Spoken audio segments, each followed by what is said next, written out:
This is the Team Objection podcast from May 21st, 2020, episode 438. The regular crew is here. I have planned nothing. I will not be silenced, okay? Is Dave indicating that he can't hear again? No, I was pointing at you and pointing at you. Oh.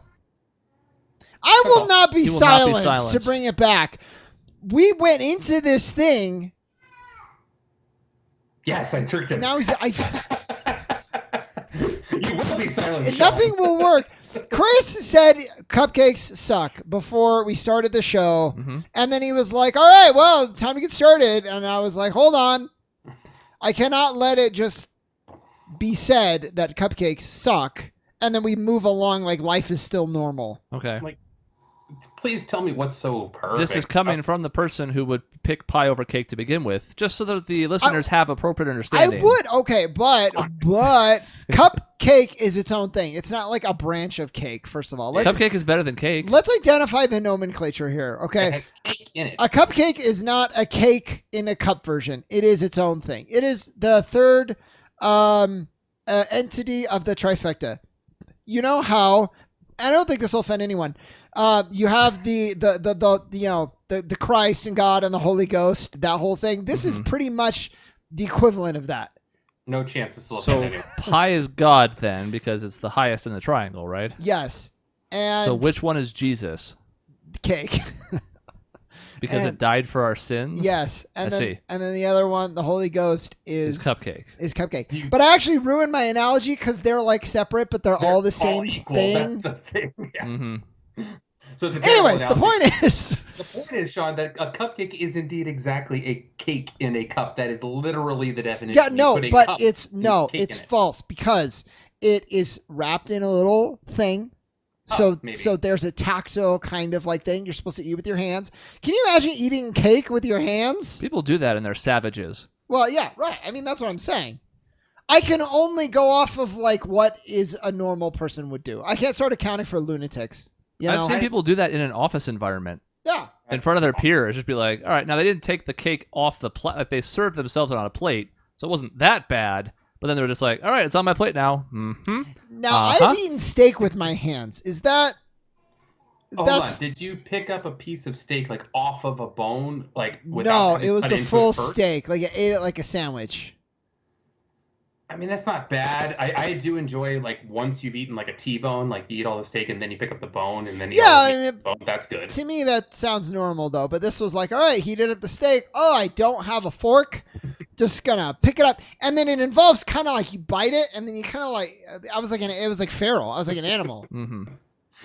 I'm not against it, but thank you, Dave. Thank you. But if you break down a cupcake, literally it's the same mixture. There's no difference in how you make a cupcake versus a cake. It's the same ingredients. It's just smaller portions. Well, that's like saying there's no difference between cake and a cake pop, which I mean, clearly the evidence speaks for itself. But the difference is you prepare those differently. A cake and a cupcake, you prepare the exact same way, just in different containers. No, I mean, look. I want you to try to go find a baker and ask them how they prepare a cupcake. And I think prepare to have your mind blown is all I'll say.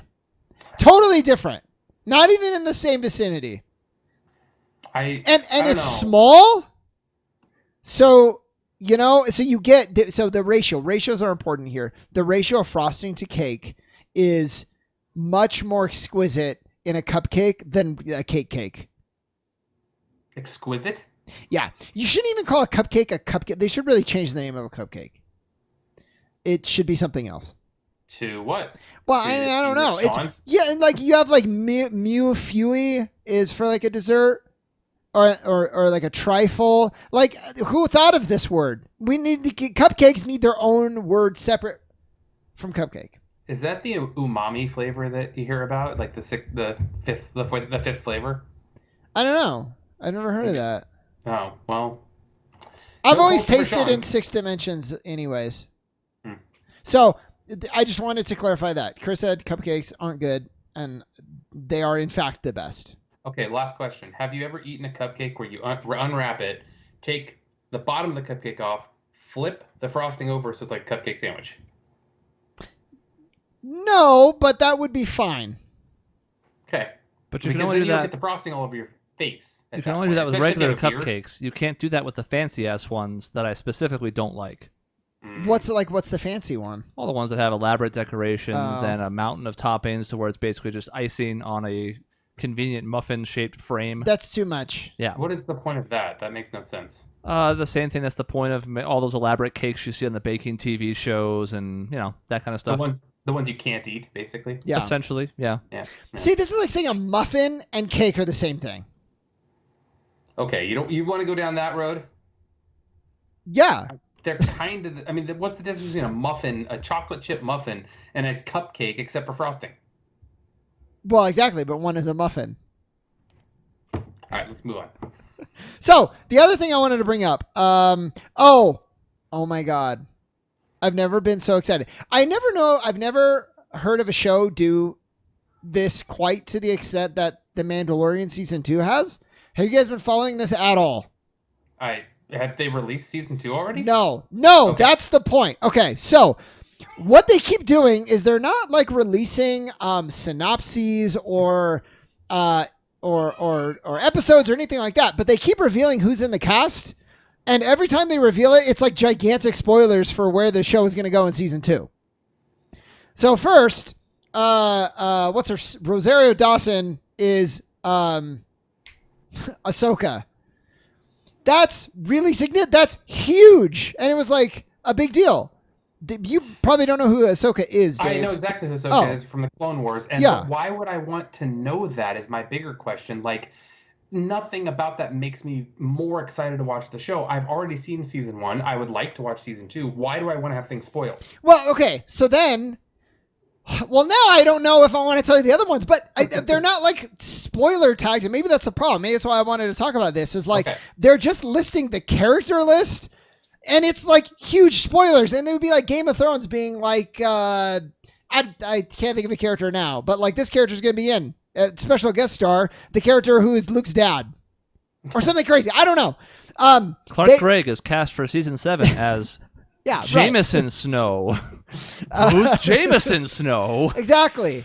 The original actor of Jango Fett has been cast as Boba Fett. So Boba Fett is now going to be in season 2. Interesting. And there was they cast someone Bo-Katan, who is a really big player in the Star Wars Rebels show. Even your kids are interested. I know. Actually, my son's favorite show is Star Wars. Yeah. The movie is Star Wars. So there you go. Those are like 3 nuclear legacy characters. They're just like, oh yeah, they're going to be in there. And I remember thinking, I've never seen a show do this before, where you get such bombshell casting reveals, super ahead of time of when the show is going to air. Man, see, I struggle with that for 2 reasons.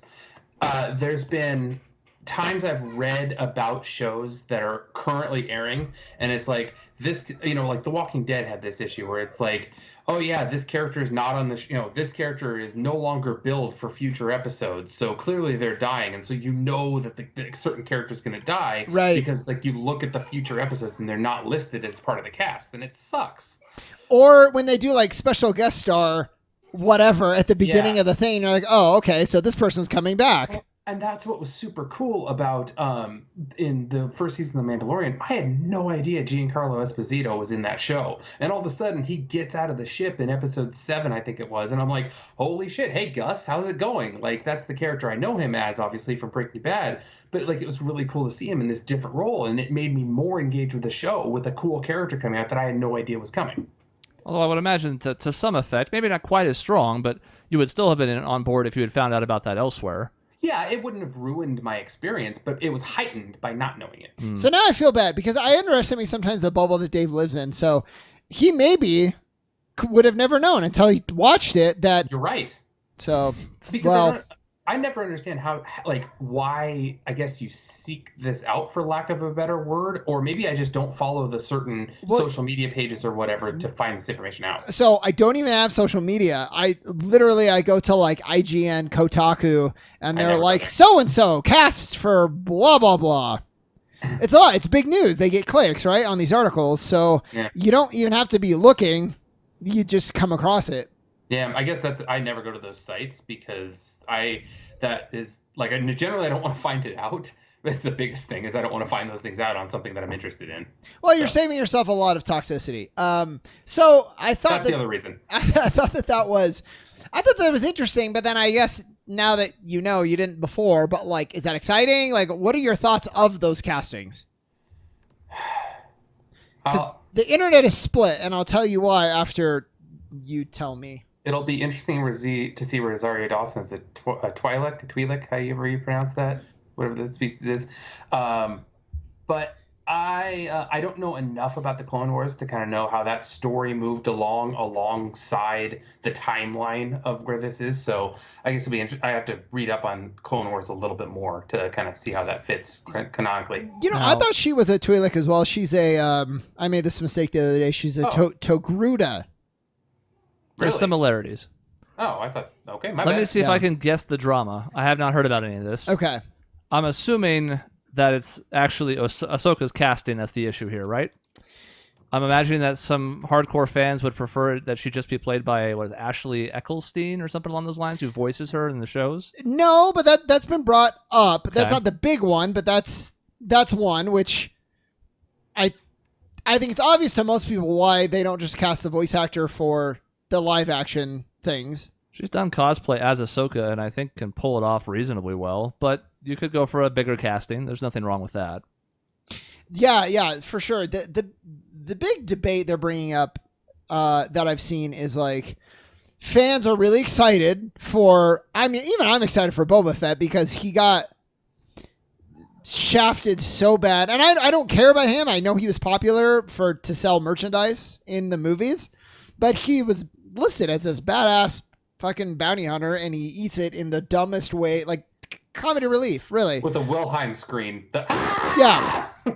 And then he comes back in the books, but those have been wiped away now, so it's only in Legends. So like, this is maybe redemption for him. At least he gets to be a part of the Mandalorian and not Rise of Skywalker. So he gets to be part of like a good thing.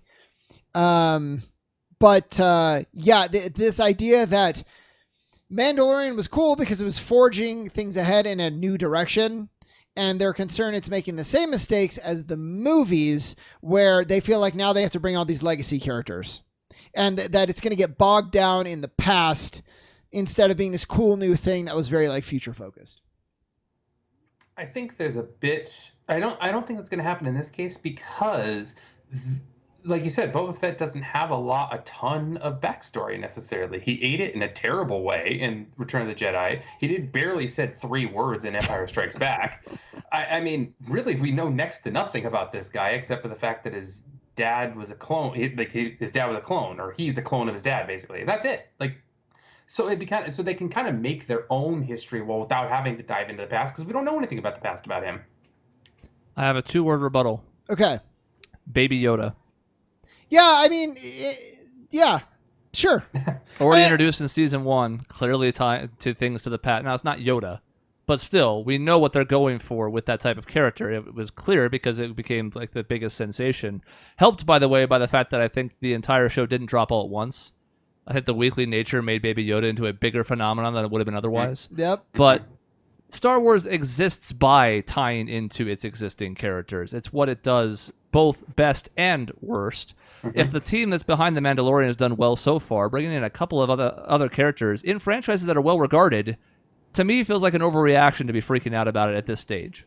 Yeah, and I know, I don't know how much Dave Filoni is in charge of The Mandalorian. I know he was involved to at least some extent, but I think the point is, if you trust the team, then that's all the difference. If they found a way to bring back Darth Maul in a hugely satisfying way, he has one of the best arcs of all of Star Wars now. And when they first brought him back, they're like, this is so dumb. Why don't you just leave him dead? He was cool. Just let him lie. And it's like, well, by bringing him back, they made him so much more interesting. Which I would hope they would do with Boba Fett. Yeah. Because as mentioned, he has nothing. Yeah. Well, I've always been confused by this disproportionate love for Boba Fett when he does jack shit and then gets eaten by the Sarlacc pit. He's a cool character. I'd be interested to learn more about him. But to date, what has he done? Yeah. Yeah, I guess if you want to read the outside lore, the books and stuff like that, he's got tons of stuff. But again, that's not canon anymore. So yeah. They have a pretty clean slate now. Other than what has been canonized about his race in things like Rebels, and they've gone into a lot of the Mandalorian world and culture and things like that. So I'm sure that will come in to shape him. But as far as him, he's absolutely blank slate so far. I would be more concerned if they were bringing in higher caliber characters, and I just mean by clout.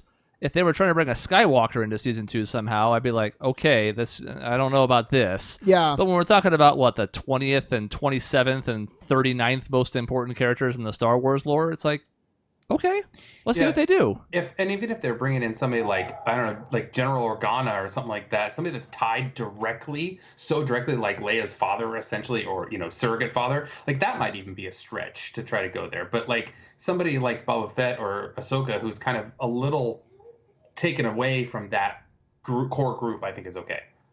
Like if General Grievous was going to show up, and I don't know how casting for him would leak since he's a giant asthma robot.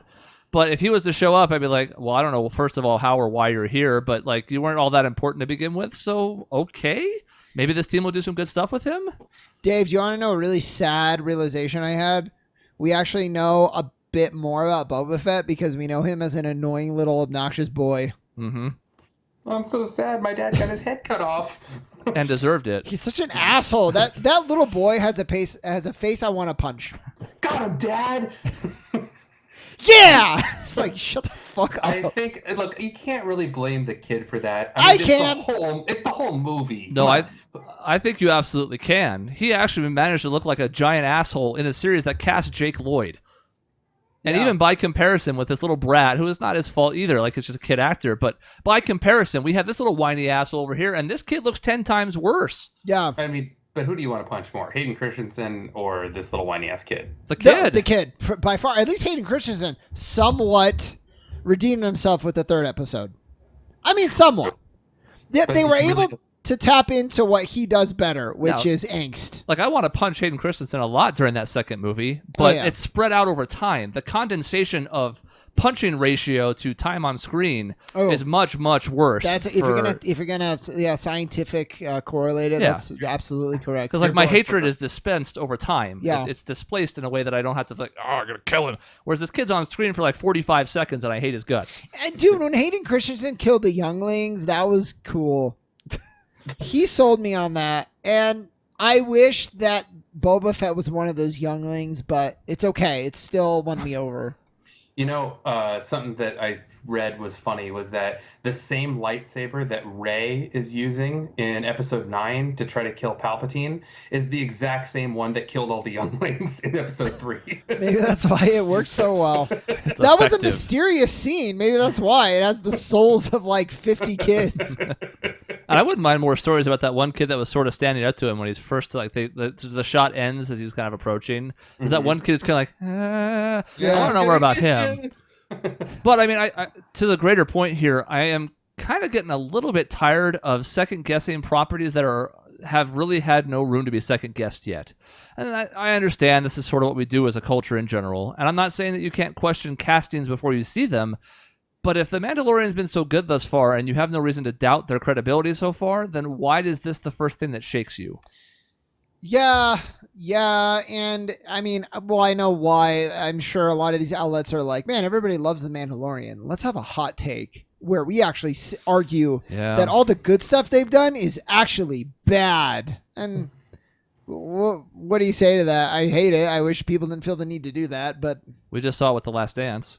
There were a handful of hot takes earlier this week that were like, man, that whole thing was garbage. And it's like, I mean, you can decide how much you liked it or whatever, but it was good. It was well made. There was nothing really flawed about it. If you don't like it, that's fine. But you can't be like, this whole thing sucked. Like, no, you're just wrong. You're just doing this for attention. Yep. That's not an opinion. It's you taking a stand on a fact that you think is a fact that is not. Dave, I saw a clip from The Last Dance, which we like always end up talking about right Every now. week. It's all anybody's talking about, though. And I imagine your and my relationship is like Michael Jordan's and Larry Bird's when Jordan beat Bird and they're talking and like in the hallway, like saying goodbye, and Larry Bird's going in to be like, he just lost. He was the finals. He was the coach for the Pacers. Right. So he's going to like wish Michael Jordan like, hey, like good luck, like whatever. And Jordan like goes up to his ear and he's like, fuck you, you bitch. That's like, that's me and Dave. Fuck you fucking suck.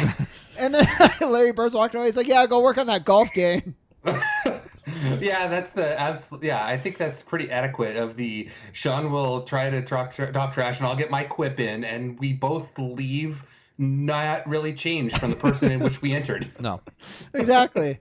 Yeah, it's great. But everything I've heard of Jordan, he really sucks. Like he's a really And all the obvious stuff is obvious, so I won't go into it here. But I read an article today about there was a controversy about the pizza that was delivered to him, and it was the poison pizza. Mm-hmm.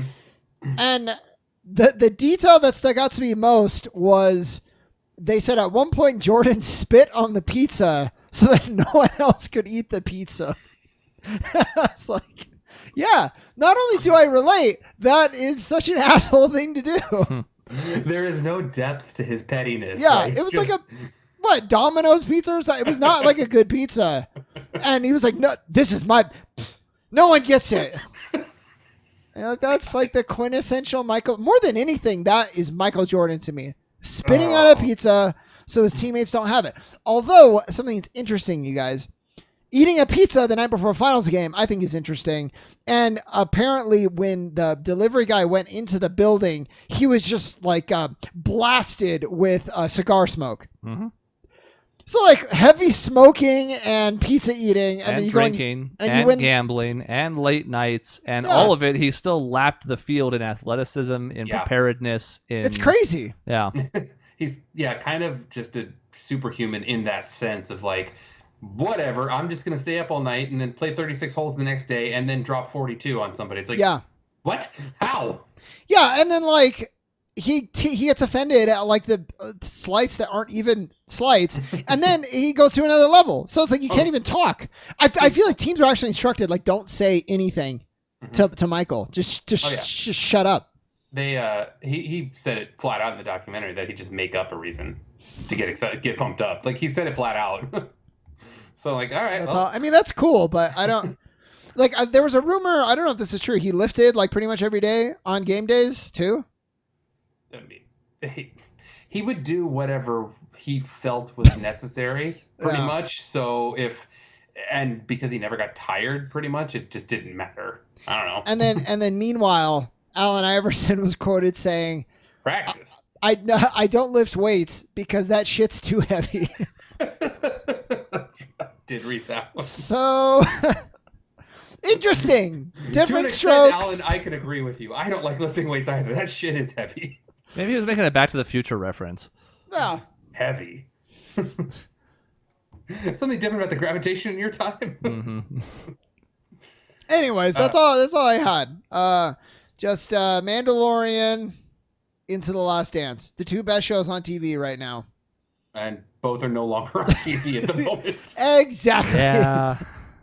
I think I mentioned on the show before just about the doldrums of television we're about to run into here pretty soon. There's no new content being filmed, and this is gonna be rough for a while. Luckily, I've asked Chris. Let me finish the thought. Luckily, I am going through backlogs, and I will be set forever. I have asked Chris to get me a show that hasn't been on the air now for at least 4 years. And it's great. And once I'm done with that one, I have another like 20. It's an anime. It's called Hunter x Hunter. Pronounced Hunter Hunter, I believe. Not X Hunter. Got it. No, yeah. You know what I was watching before it was cool? So I'm going to try and be a hipster here for a second. Those marble races. Oh, yeah, me too. I love those. They've experienced a surge in popularity because John Oliver just announced last week tonight is sponsoring them for this upcoming season. Oh, my God. Which is a very John Oliver thing to do. Yes, but I actually stumbled upon those a couple of months ago, and I was surprised how interesting I found them to be. Maybe it was just the lack of sports at the time, so it was anything resembling competition, or maybe it was just the really high-quality filming and commentary they did for it to pretend like it was real. But I was enjoying those. That there's a lull right now, but they have a new season starting next month, and I'm actually looking forward to it, and that sounds really stupid.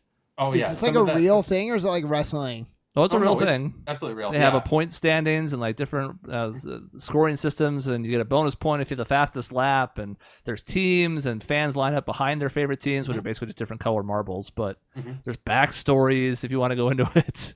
Oh yeah, Caitlin's a huge fan of the pink marbles on that show. We've watched a bunch of it. Which is a shame because they don't usually do very well. No, they don't. But it's pink. Like she's a 6-year-old girl. What do you expect? Gender normative roles, yes. I don't understand what this is. It's literally marble races. So like they will set up a track and set up a guard and release the marbles, and whoever wins. Like whoever gets the end of the course. Most recently, they've done like a Formula One thing called Marbula One. So, and it's basically like it's a track and it's got banked corners and stuff, and the marbles can all pass each other. And the big crux of it is at the bottom. It's all slanted down, of course. At the bottom, they have like a connects conveyor belt that they all launch into, and then they get carried up to the top and then release again at the start-finish line. And that's where all the major passing happens and stuff. And somebody fell off of it once, and that was a controversy. Had to bring the red flag out for that. It's a whole thing. But like, there's no skill, right? Or like at least very little. Like, I mean, I'm sure there are slight differences between the marbles that might make a difference because a couple of them consistently seem to do better than others. But no, it's all the commentary random. that makes it though. Yeah, the commentary acts like there is skill. And so it's a joke. Yeah, it's played completely straight though. Oh, okay. I see now. There's appeal. it's completely like straight laced the whole time. There's no like. So the marbles. The backstory is completely made up. Yeah. Oh, okay. Yeah. Okay. Oh yeah. But I mean, when you get the marble underwater races where they get underwater and there's a little jet that pushes them to the other side, and then they have to go back up and like swim through their race, it's really compelling. Interesting. It's surprisingly fun. If it's really funny, I'm down for it. It's really actually not even so much funny.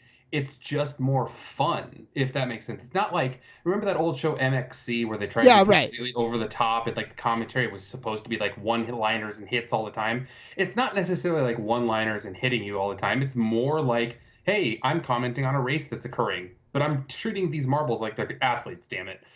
Yeah, and that's funny. It has certain comments that, like along those lines where it's just perfect. Like these marbles, we're gonna have to navigate this tunnel on this course today. A lot of them were struggling with that in practicing, but the green ducks got stuck in the mud pit on the way through. That's gonna cost them some time. It's really good. So if you're looking for content, and Lord knows all of us are in some form or another, whether we've found some reserves or not, I actually recommend checking it out. And if you haven't by now, they're probably going to come back even better than ever because now they got John Oliver money behind them, and they were already doing okay for themselves. Wait, plug our campaign first. Okay. Our D&D campaign. Watch that. Our campaign. Speaking of compelling, Dave, we just had a trial of the century. Please tell me you played the Chrono Trigger trial music. If I could without ruining a Skype call, I would have. He actually, that was a comparison that was made. And we've begun Act 2 of the journey. It's really good. So tune in. If we get some John Oliver money for us too, then it would be really crazy. But it's still pretty good.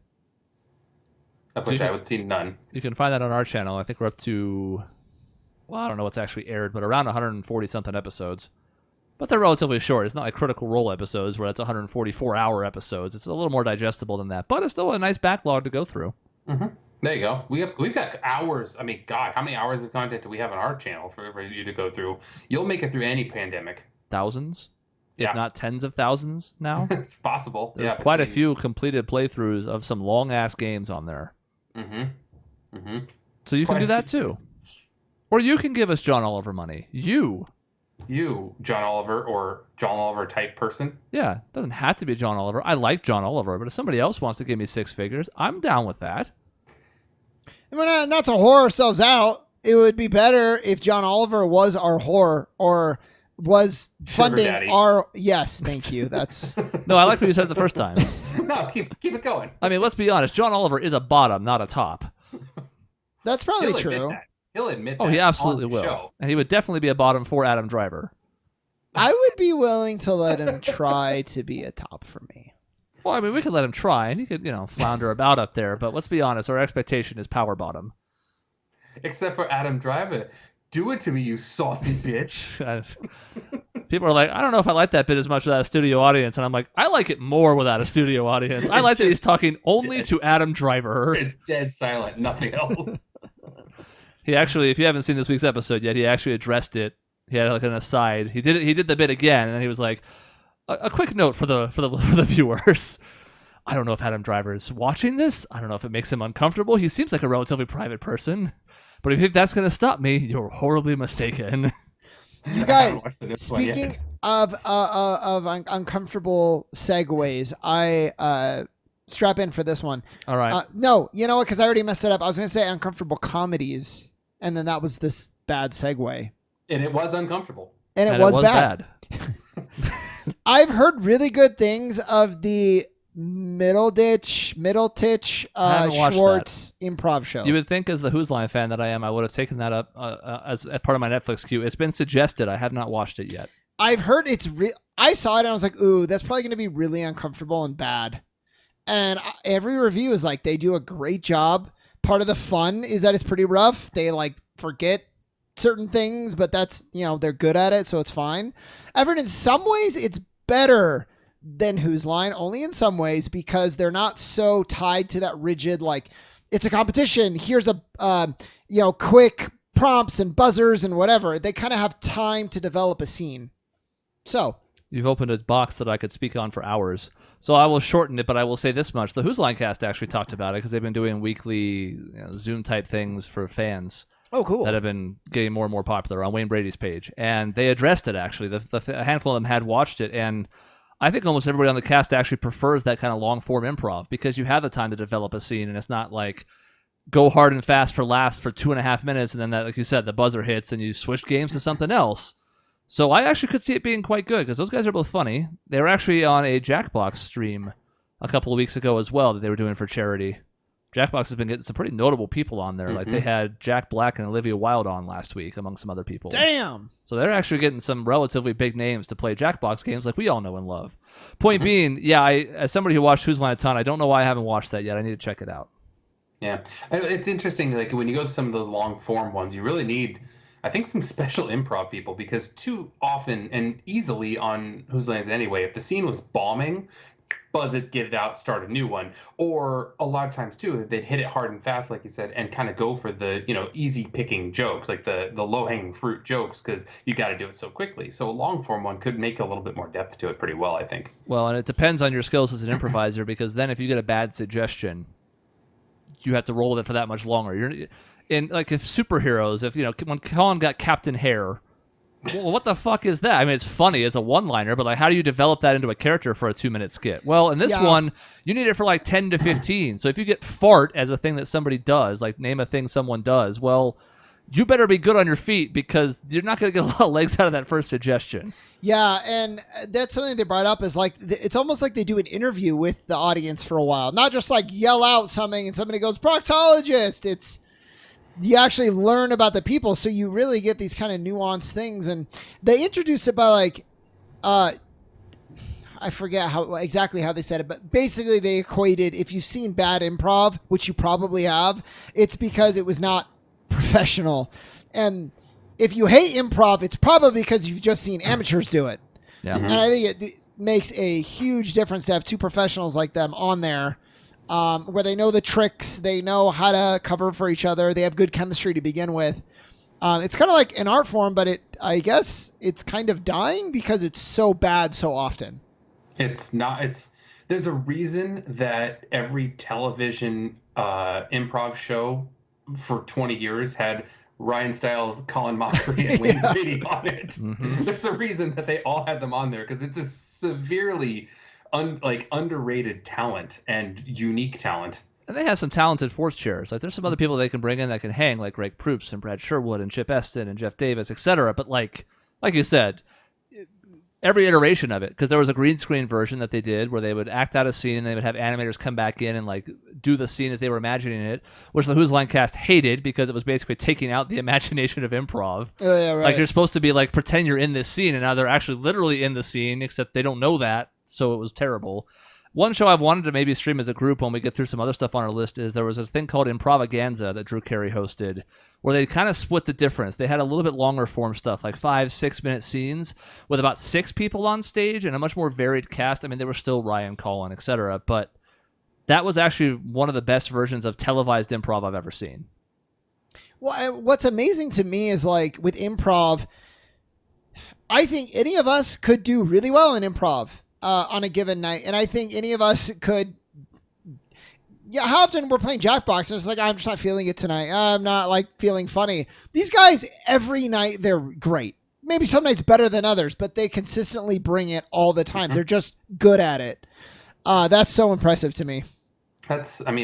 That's pretty common for a professional in anything, really. Like you talk about professional golfers, professional basketball players. It's like, yeah, anybody can be good for a night. Anybody can be good for a couple nights. But to bring it every single night and have that same high level quality every single night is such a difficult thing to do.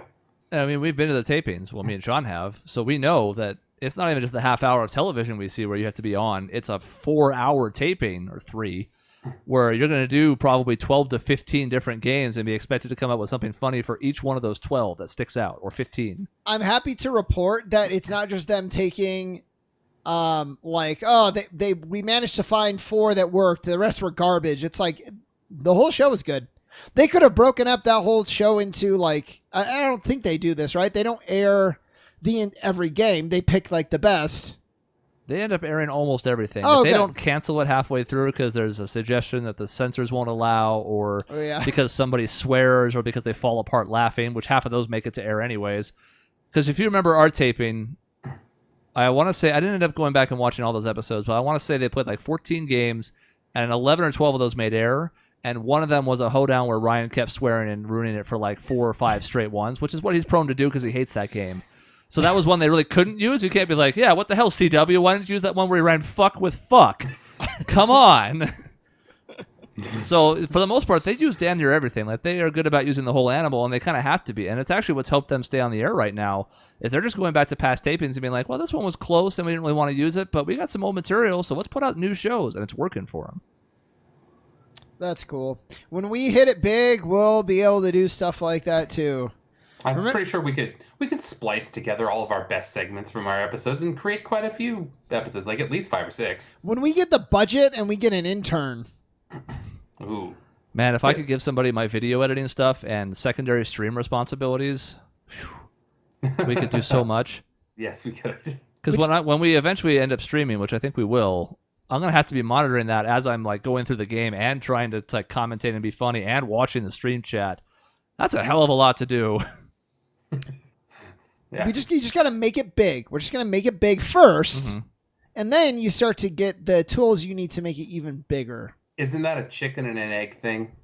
No, because you make it to a certain level of big, and then that opens some doors. It's like you reach a certain level and new like ability trees unlock. That's what's happening here. Life is a video game. So we're just waiting for that next. We just gotta get that item that unlocks our next ability tree, basically. Yeah, an item or just a shit ton of experience points. You know. Well, we're playing the long game. I mean, we're 8 years deep at this point, so we have a plan. It's just it takes a while to execute. Yeah. What's another 8 years? Yeah. I'm be not in our going 40s, anywhere. it's fine. Yeah, be in our 40s, still doing this stuff. That's fine. I won't be in my 40s. Oh wait, I will, but young 40s. Mm-hmm. And in fact, 40 is the new 30. Please don't. Please No, stop. it's true. I mean, it's just math. If 30 is the new 20. I can't wait till you're 50 and you're like, dude, 50 is the new 30. I mean, that's just what it is. No. Eventually, you start reaching like 55 is the new 50. Like it starts catching It's like up a little bit. sloping scale a little bit. Yeah, where it yeah. climbs out towards the end. It's like, all right, 60, 60. Yeah, exactly. Yeah, 70 is just you're 70 years old. Congratulations for making it this far. Because nobody gives a shit about like 72 is the new 71. Like, just get out of here. Yeah, right. All right, well, that's the end of this episode. No, Dave, you don't get a last word. It's fine. I don't need it. It was stupid anyway. All right, good. We'll save you from Just yourself. save Dave, yeah. Yeah. In between shows, you can find us at our website, objectionnetwork.com, or on youtube.com/objectionnetwork, where you might already be, for new videos 7 days a week. See you next time.